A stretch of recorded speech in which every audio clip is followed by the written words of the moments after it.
Thank you, Mr. Chairman. I appreciate it. I want to thank you and Ms.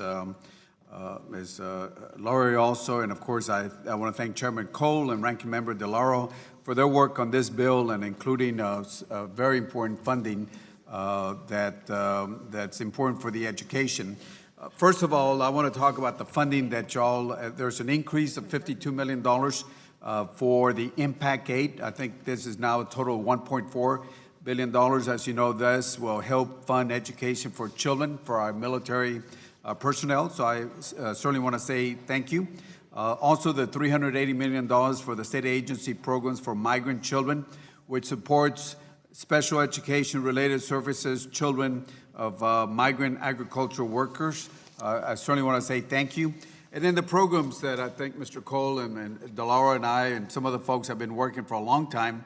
The Federal TRIO program has an increase of funding, which helps individuals from disadvantaged background progress through so they can follow their progress in their academic careers. And I think everybody's familiar with the TRIO program.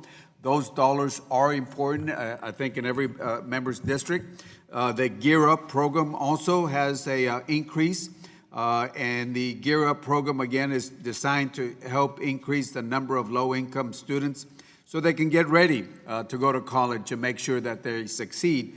The Pell Grant stayed at the same amount, but I'm hoping if we can find extra money during conference that we will increase the maximum Pell Grant award of $6,095. I know that one of the things that the committee did about a year ago was to add the summer program for the Pell Grant. That was one of the best things that we could have done, and I certainly want to thank the chairman and the ranking member for those monies also for the summer program. And then members, one of the things that we did, I think it was last year, the low-income energy assistance program. Last year, we increased that amount by $250 million. And those $250 million, again, is helping different folks across the United States. So I think the total amount right now is $3.6 billion.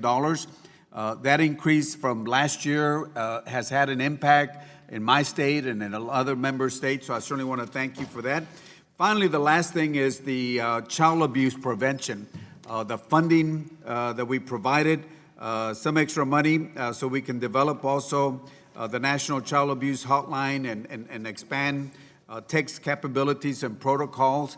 Child abuse is an important thing we need to look at. So I want to thank the ranking member and certainly the chairman for their work on education, especially Gear Up, and the TRIO program and the Pell Grant. And I say thank you for all the good work that we've had. And hopefully we can increase the funding for the Pell Grant a little bit more when we get into conference. And thank you so much for the work.